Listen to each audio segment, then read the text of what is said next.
Okay, this video is called 7 Reasons Why Land Investing is the Best Strategy in Real Estate. In this video, you're going to learn the seldom talked about yet most lucrative niche within the world of real estate investing. Let's get into it. If you guys are new here, my name is Sumner Healey. I run a business called landinvestor.co. We help folks start, grow, and scale land investing businesses. You guys can go click down below and join our free land investing community. Join 500 plus 6 and 7 figure land investors. But without further ado, we are going to dive into the 7 reasons why land investing is hands down one of the most profitable niches in the world of real estate investing. And in fact, just 4 years ago, I started land investing, flipping land in Nevada with $7,000. Last year, we did $2.8 million in raw land sales, and we continue to grow from there. Frankly, there is no other opportunity in the world of real estate that allows you to see these kinds of returns and allows you to get in with such a small dollar amount, right? Try to go flip a house to $7,000. Try to go build an apartment portfolio of $7,000. Is dang near impossible these days. Land is one of the few niches where you can start with a small budget and compound your efforts and grow from there. So without further ado, let's dive into the 7 reasons. So the first reason that land investing, frankly, is superior is because the returns are ginormous. And this really comes down to the fact that the land market is wildly inefficient. If we compare that to houses, there's a lot more data there. There's a lot more efficiency. Prices are known. Right? If your neighbor's house sells for 500 grand and then one, right down the street from your neighbor sells for 500 grand as well, you know roughly what your house is worth. The trouble is with land, there's way fewer comps, there's way fewer data points for actually figuring out value. Also, every single piece of land is different, right? Value is incredibly subjective when it comes to land. And because of that, there's tons of inefficiencies. Prices are not easily known by owners and by new buyers and even by us, right? We have to try to quantify values in markets and roll the dice. We do take a bet when we buy land, but frankly, it's an asymmetric bet. The odds are stacked so greatly in our favor that it's really hard to go wrong. Okay, so we covered the inefficiencies, and frankly, I have to talk about that first because if I share the numbers with you, you won't believe me. So I need to kind of defend my argument, say this is why we have such crazy returns, but let's actually talk about those returns. So for us, on average, we see about 100% all the way up to 500% return on our deals. We've had deals that were 2,000% returns, although frankly, those are more of outliers and those are typically reserved for smaller end properties. Now you might be saying something, okay, that's a great return, but you guys are probably doing deals that you buy for 1,000 and sell for 2,000, right? No, that's how we started. But really, if we look at our LEA framework, our methodology for buying land, most of the deals we do today are selling somewhere between $25,000 and $200,000. That is kind of the middle market sweet spot that we're in. So we're able to deploy a healthy amount of cash on these deals, but the actual percentage returns are so much bigger than what you'd see in any other real estate investing niche. In fact, right now we have a deal that we're closing on that we're buying for $305,000, all said and done with closing costs, with everything. And we're selling it at $750,000, right? You can deploy a lot of money in this business and still maintain gargantuan percentage returns. That's point number 1. Let's move on to point number 2. So point number 2 really comes down to the fact that there's nearly no competition or very low competition in the land investing space. I got involved in 2019 and frankly, yes, we've seen people come into the space and there's more land investors and the environment has changed and it's a little more competitive, but that's just relative to how it was 4 years ago, right? If we actually compare this to wholesaling or fix and flipping or apartment syndicating, it doesn't even hold a candle to how many land investors there are. Frankly, I know probably 40 or 50 folks that are doing this at a really big scale. And outside of that, if I zoom out, there's probably 5,000 or so active land investors that I'm aware of. Now, sure, there might be more that are in the shadows or what have you, but in the grand scheme of things, when we look at the supply of land in this country and we look at 5,000 or so active land investors, that's peanuts in comparison, right? In any major metro, there could be 500 active wholesalers in one little metropolitan area or one county. And so when we look at the fact that there's so much supply of land here and there's so few people doing this, the bar is set very low. And beyond that, a lot of the folks that are in the land investing space, frankly, are doing this as a side hustle. There's very few operators that are doing this at a really high level, that are bringing business acumen and operational excellence to this business. It's just not the case. We see a lot of mom and pop investors that are doing 100, 200 grand a year. But there's very few people that have brought the rigor that you might see inside of a wholesaling business and applied that to the land investing industry. And what that means is there's not a lot of market participants, but there's also, for the folks that are participating, typically the bar is set relatively low. Really where we see competition the most in this business is actually on the disposition side. So when it comes to selling properties, you see the thing in the land investing industry is there's very few places to market your property, right? There's very few pure just land listing websites. You have obviously the MLS, land.com, land flip. There's a few players out there, but for the most part, there's not too many. And so what happens is the real competition is to gather eyeballs to sell your property. When we look at the acquisition side, our yield, what we get in return from our mailings, has actually continued to improve over the last 4 years. Now, some of that's just attributed to the fact that we've gotten better at this business, that we've built a more sophisticated team and systems, but frankly, we have not seen a huge hit on the acquisitions. We really are seeing it more so on the disposition side. And that's a pretty easy problem to solve. We'll talk about that in a future video. The third reason that land investing is amazing is there's no holding costs, right? Or very little. You're gonna be liable for property taxes, and if it's in an HOA or POA, there may be quarterly or annual dues that you have to take care of. But the beautiful thing is, since we're selling our properties lower than market value, we're typically positioning our deals at 70 to 80% of market value. And on most of our deals, we're offering owner financing. And what that allows us to do is cut through a lot of the competition and sell our property substantially faster. Our average deal this year is selling somewhere between 80 and 90 days. That might sound like a long time, but in the grand scheme of selling land, that's very fast. You see, land is a very illiquid asset. If you go on Zillow and any fill in the blank county, you'll see there's tons of properties that have been sitting up there for 300 days, 600 days, 900 days. That's really a byproduct of folks not knowing how to value land. Because they can't quantify prices, realtors typically list properties at the wrong price, and then it sits dormant up there. The other thing is that realtors have misaligned incentives, right? So they'll go take 2 or 3 crappy photos, they won't pick up the phone for the land buyers, and the reason being is they can go make infinitely more on a house that they sell, and they can sell that house faster because there's more people that want that house. And so when a realtor gets a land listing, they typically put it to the wayside. And what that means is there's so much active supply out there that's just mispriced, terrible listing, the realtor doesn't call you back. And so if you can position your property at a fair price, you'll move it really quick. But even in 90 days or so, you're going to be liable for very few holding costs, right? If I have a property that has a mortgage on it or paying off hard money lenders, or I have to go and make improvements while I own the property if I'm doing a fix and flip, that's going to become really, really expensive. In fact, you actually have to quantify that into your pro forma, right? If I were looking to go and do a fix and flip to flip a house here in Vegas, I'd have to factor that into my math, right? Okay, we're going to have the acquisition costs, we're going to have holding costs, that could be for the capital, that could be for the house. We really just don't see that with land, right? And that gives us a lot more flexibility for turnaround times. That means, heaven forbid, if we sit on a deal for 6 months, 7 months, 8 months, we're not going to be just getting clawed on by all this additional cost from holding the property. And that leads us to the fourth point. That is no infrastructure.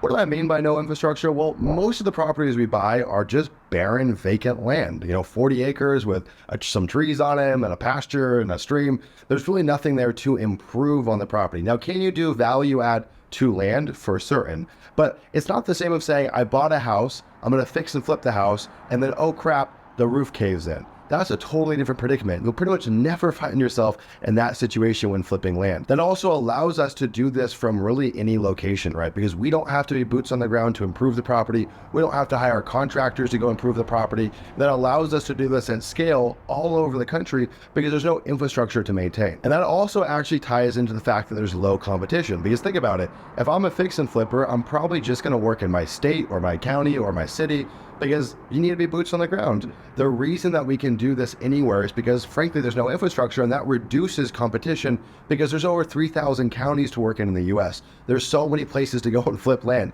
If a county got too hot and there's too many people coming in to flip land, you just move on to the next, right? All right, quick interruption. If you are looking to grow a 6 or 7 figure land investing business, you're most likely going to want to check out our land investing scholarship. This gives you access to the Leah Group coaching program at discounts never before seen, allows you to work with myself and directly with our team of Leah coaches. If you think you're a good fit for it, I recommend applying. The link is down in the description below. If you are selected, we'll move forward with a call and get everything going. Anyways, back to the video. That's really a byproduct of not having any infrastructure that needs to be maintained. The fifth point is multiple exit strategies. You see most people in the land investing space, they look just to buy the property for cash, sell it at a discount, turn it around and sell it for cash. But the reality is there are so many additional exit strategies that you can stack onto the land investing business model. That deal that I mentioned previously, the $305,000 deal, we're actually subdividing that, right? So we bought 60 acres, we're breaking that down to 6 10-acre tracts, and that is a way for us to force appreciation, right? We bought a deal where just as a standard flip, maybe the numbers wouldn't make sense, right? Buy it for 305, we could probably sell it for 450 as is. But because we have multiple exit strategies, we can come in and slice it and chop it down into smaller increments and get a higher price per acre, therefore improving the value of the property, right? We can sell properties via owner financing. We can do double closes. We can do assignments to new home builders or to end users. You can do owner finance and then wraparound mortgages. I mean, there's so many different strategies that you can apply to the same asset, right? Now, I understand that in other real estate verticals, you can do multiple exit strategies. There's not just one way to go buy a house, but frankly, you do not have the same level of creativity. You do not have the same level of different forks in the road that you can choose. And so when we get a deal, if the math doesn't make sense, typically we can make the math make sense by applying different exit strategies to us. And that gives us a lot of flexibility on the deals that we do. And that really allows us to have better yield from our marketing because we can be less picky on the deals that we do, right? We don't just have to have deals that fit perfectly into our buy box. We can do deals that, you know what, maybe it doesn't work for a standard flip. We'll do owner finance. Or, hey, you know what? There's only like 20K of margin here. We're buying it at 40, selling at 60. Why don't we assign it to the neighbor or do a double close? There's a lot of different flexibility that we can have on the same exact deal that comes into your pipeline. The sixth point is, frankly, land is relatively recession proof. Now, here's the truth. Any asset's going to be affected by turns in the economy. And I'm not an economist, but I would say right now we are in a mild grade recession, right? The market has changed. The last 2 years in the land space have been frankly bananas, right? We couldn't keep land on the shelves fast enough. Stuff was just selling out in a matter of days or hours, even in some cases. But if we look at the different subtypes of land, there's 3 subtypes that we really focus on. Okay, there's infill lots, right? Those are lots that are in the city, half acre and below. You're gonna go build a house on it. It's got one preset use case. The next one is what we call rural infill, right? Half an acre to 5 acres, maybe an hour or two outside of the city. Maybe it has some more use cases, but mainly it's just gonna be for building a house on it. And then the third strategy, which is really where we lay our hat down and do pretty much all of our business, is what we call rural recreational. Now, somewhere between 5 and 40 acres, frankly, it could be way bigger than 40 acres. That's just a kind of hard, fast rule. Usually a couple hours outside of a major metro, but again, it doesn't have to be. It could be really in the middle of nowhere. And what we find is these properties are so steady. Frankly, this kind of land is never going to go out of style, right? A 40 acre with trees and a river and a mountain on it is going to be in style today. It's going to be in style 100 years from today. It's going to be in style 200 years in the past. That has always been in demand because that is a scarce resource, right? Especially when we look at food shortages and scares like COVID where people want to get out of the cities. Or we look at people that want to have kind of a hedge against inflation. There's so many different avenues as to why people come and buy this rural recreational land from us. And we see that it's really resilient. You know, if you look at buying infill lots, maybe this case, the same isn't true there because I think that's so tied to new home construction, right? If we look at rural recreational compared to wholesaling houses or fix and flipping houses, I see that it's so gosh darn sturdy, right? Have we seen a pullback in buyer leads? Yeah, for sure. In the last 6 months, things have definitely kind of pulled back more to the norm, right? Last 2 years, things were really inflated. Things were going crazy. Deals were flying off the shelves and things are kind of reverting back to the mean. But even the mean is so steady. If you go look at the history of land prices in this country, they just steadily, just a little bit every year. And again, we're not buying for appreciation. We're not trying to do the land banking buy and hold for appreciation. We're looking to buy an asset at a discount and turn it at a discount. But we've really seen that this is such a resilient asset class. And we've got folks that have joined us inside of our Leah Group coaching program in the last 3 or 4 months that have put up multiple 6 figures in profit on these exact same subtypes of land. That rural recreational does not matter what the macro environment is, that is always going to be in favor. And the 7th point, last but not least, I alluded to this is the fact that you can do this business anywhere. Inside of our Leah Group coaching program, we got folks in Costa Rica, Canada, we got folks all over the globe that are buying land here in North America, here in the United States. Now, you might be saying, Sumner, why would they do it in the US? If they live in Canada, why not just go and flip land in Canada? Well, I'll tell you why we have such a unique opportunity here in the US. First off, here in the US, we've got better real estate data, better ownership data than any country that I can think of, at least any country that I'm aware of. Like the ease of access, the fact that this is all public knowledge to find ownership info makes this business so easy to run, because at the end of the day, this is a data business, right? We use data for really all of our decisions, both in terms of interpreting what markets to work in, but also in terms of gathering ownership information to go direct to owner and market to these owners to say, hey, I want to buy your asset. The second reason is that here in the United States, I know people give them a lot of flack, but frankly, we are blessed by an amazing postal system, right? Our postal service is so gosh darn good. In some countries, people don't even have addresses, or it might not be easy to get mail to them, right? There's such an opportunity here in the US to combine ownership data and stack that on top of the amazing service that the Postal Service provides us. And that's really the backbone of our business, is sending direct mail to owners through the Postal Service. The third point, and this is just a Sumner opinion, I don't know how true this is, but what I've seen in this country is that there is a group of people in this country that think land is the highest form of wealth, right? Buying land is something that is of pride. And this dates back to our origin in this country. Land was a prerequisite to voting back in the day. I mean, that is still very much seeped into this culture. And so when we look at selling land, there are so many people that want to buy land, you wouldn't believe it. I think a lot of people, when they get in this business, they have skepticism around, who would want to go buy this 40 acre in the middle of nowhere? Frankly, a lot of people would, right? That was my biggest concern getting into this business, is who would want to buy this 5 acre in bumfreak nowhere? Well, it turns out there's a lot of people that want to buy it for a whole different slew of reasons, right? But at the end of the day, a common thread is just pride of ownership. People want to own land in this country. And I don't know if that's the same in every country, right? We've had students that were flipping land in Canada. Yeah, it's kind of hard to piece together. They come here to the US and boom, their deals start taking off, their business starts taking off. We had a gentleman named Callan who was flipping land in Canada, came and joined us of our Leah Group coaching program, started doing deals here in the US, even though he's in Canada. And his first deal was a buy for $1,000, sell for $20,000, right?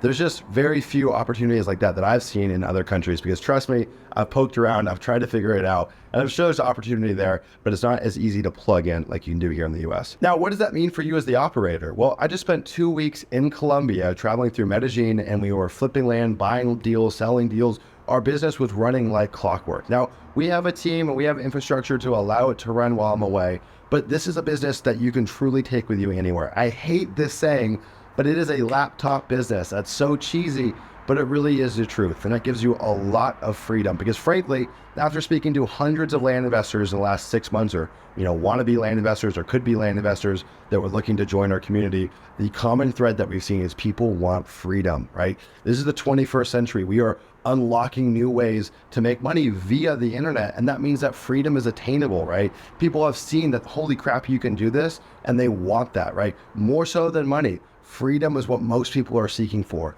and this business provides that. So anyways, guys, I hope you enjoyed this video. If you guys want to get involved, you want to learn more about land investing, click the link in the bio down below. You'll see our free land investing Discord. We've got nearly 500 full-time 6- and 7-figure land investors, and I'm making it totally free for you guys if you want to get involved. See you guys soon.